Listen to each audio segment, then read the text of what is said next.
नमः शिवाय। ओम नमः शिवाय। कल हमने पढ़ा एपिसोड 37, जिसमें हमने जाना किस प्रकार सृष्टि का वर्णन हुआ, किस प्रकार ब्रह्मा जी ने मनुष्य को जन्म दिया, सुख और दुख इस संसार में कैसे आए।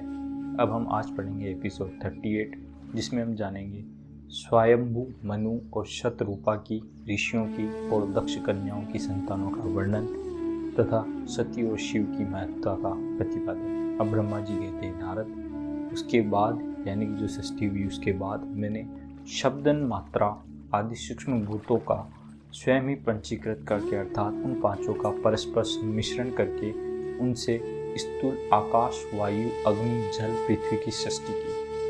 पर्वतों, समुद्रों और वृक्षों को उत्पन्न किया। कला से लेकर युग पर्यंत तक जो काल विभाग है उनकी रचना की। उत्पत्ति और विनाश वाले और भी बहुत से पदार्थों का मैंने निर्माण किया, परंतु मुझे इससे फिर भी संतोष नहीं हुआ। तब सांब शिव का ध्यान करके मैंने साध्य परायण पुरुषों की सृष्टि की, यानी कि साधन परायण पुरुषों की उन्होंने अब सृष्टि की। अपने दोनों नेत्र से मरीचि को, हृदय से भृगु को, सिर से अंगिरा को, व्याय वायु से मुनिश्रेष्ठ पुलय को और उदान वायु से पुलस्त्य को और समान वायु से वशिष्ठ को और अपान से क्रतु को, दोनों कानों से अत्रि को, प्राणों से दक्ष को, गोद से तुम को यानी कि नारद जी को, छाया से कर्दम मुनि को और संकल्प से समस्त साधनों के साधक धर्म को उत्पन्न किया। देखिए यहाँ पे अब शिव जी ने सबको उत्पन्न किया, जो कि बहुत ही संक्षेप में बताया गया है। मुनिश्रेष्ठ, इस तरह इन उत्तम साधनों की सृष्टि करके महादेव जी की कृपा से मैंने अपने आप को कृतार्थ माना।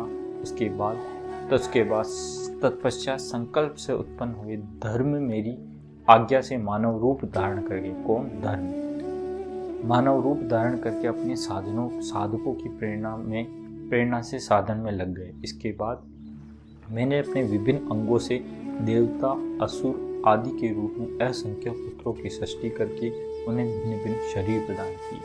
उसके बाद अंतर्यामी भगवान शंकर की प्रेरणा से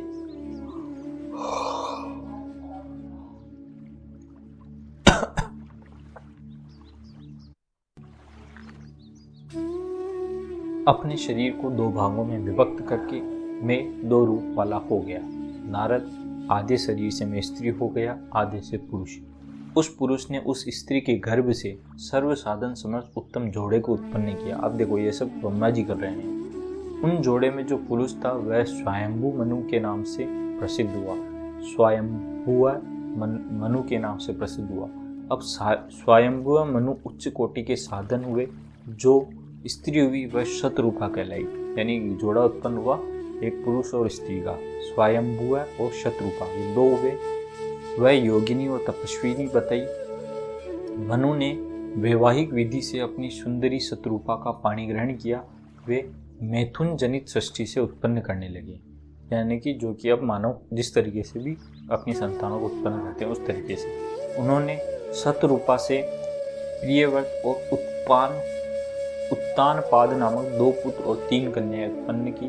कन्याओं के नाम थे आकुति, देवहूति, प्रसूति। अब देखिए यहाँ पे मानव धर्म कैसे स्टार्ट हुआ, मनुष्य कैसे जन्म लेने लगे, ये वो है। तो ये 3 कन्याएं हुई, आकुति, देवहूति, प्रसूति। मनु ने आकुति का विवाह प्रजापति रुचि के साथ किया। मझली पुत्री देवहूति कर्दम को ब्याह करी। उत्तानपाद की सबसे छोटी बहन प्रसूति प्रजापति दक्ष को दी।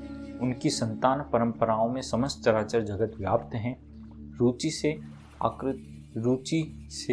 आकुति के गर्भ से यज्ञ और दक्षिणा नामक स्त्री पुरुष का जोड़ा उत्पन्न हुआ। यज्ञ के दक्षिणा से 12 पुत्र हुए। उन्हें कर्दन द्वारा देवहूति के गर्भ से बहुत सी पुत्रियां उत्पन्न हुई। और अब दक्ष के प्रसूति से 24 कन्याएं हुई, यानी दक्ष की कितनी हुई? 24 कन्याएं। उनमें से श्रद्धा आदि 13 कन्याओं का विवाह दक्ष ने धर्म के साथ किया। और मुनीश्वर, धर्म की उन पत्नियों के नाम सुनो। अब धर्म की पत्नियों के नाम जिसने शादी की वो 13 कन्याएं: श्रद्धा, लक्ष्मी, द्युति, तृष्टि, पुष्टि, मेधा, क्रिया, बुद्धि, लज्जा, वसु, शांति, सिद्धि, कीर्ति, ये सब 13 कन्याएं। अब देखिए जो हम ये नाम सुनते हैं कि लक्ष्मी हुई, शांति हुई आपके घर में, तो ये सब कन्याओं के नाम हैं। यानी कि जो उस टाइम पे जो भगवान की जो कन्याएं हुई वो कन्याएं, उनके नाम इस प्रकार है। अब इनमें से इनमें छोटी जो शेष 11 सुलोचनाएं बची, 24 हुई, 13 की वहाँ ब्याह कर दिया। अब जो 11 बची उनके नाम ख्याति, सती, संभूति, स्मृति, प्रीति, क्षमा, सन्निति, अनुसूया, ऊर्जा, स्वाहा और स्वधा। अब देखिए, अपन जो यज्ञ करते हैं तब स्वाहा बोलते हैं, वो स्वाहा भी कौन है? एक कन्या है। भृगु, शिव, मरीचि, अंगिरा, पुनि, पुलस्त्य, पुलय, मुनिश्रेष्ठ, क्रतु, अत्रि, वशिष्ठ, अग्नि, पीतरों ने क्रमशः इन ख्याति आदि कन्याओं का पाणी ग्रहण किया। भृगु आदि मुनिश्रेष्ठ साधक हैं। इनकी संतानों से चराचर प्राणियों से सारी त्रिलोकी को भरी हुई है।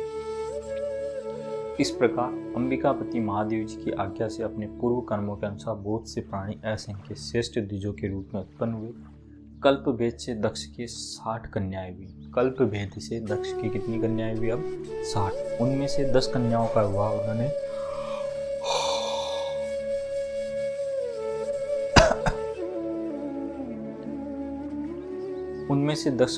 विवाह उन्होंने धर्म के साथ किया। 27 कन्याएं उन्होंने चंद्रमा को दी। अब यहाँ पे ध्यान रखना, चंद्रमा को कितनी कन्याएं दी? 27। और विधि पूर्वक 13 कन्याओं का हाथ दक्ष ने कश्यप के हाथ में दे दिया।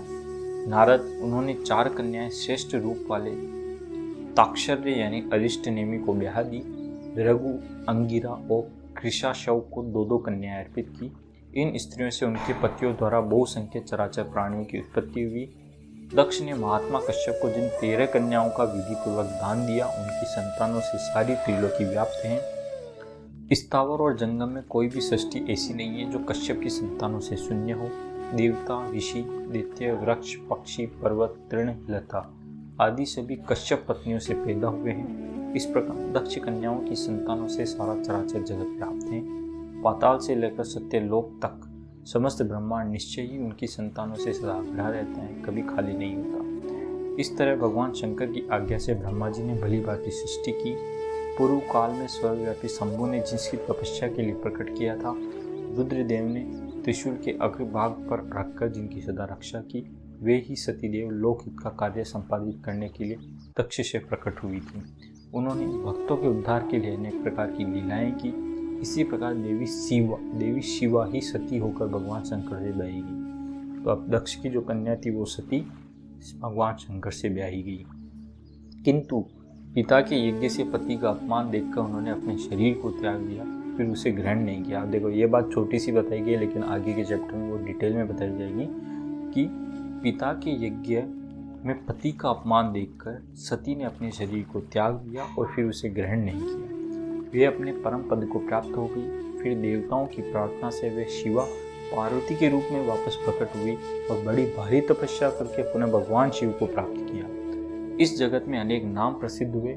उनमें कालिका, चंडिका, भद्रा, चामुंडा, विजया, जया, जयंती, भद्रकाली, दुर्गा, भगवती, कामाख्या, कामदा, अम्बा, मृडानी, सर्वमंगला आदि अनेक नाम हैं जो भोग और मोक्ष देने वाले हैं। ये सभी नाम उनके गुण और कर्म के अनुसार है। मुनिश्रेष्ठ नारद, इस प्रकार मैंने सृष्टि कर्म का तुमसे वर्णन किया।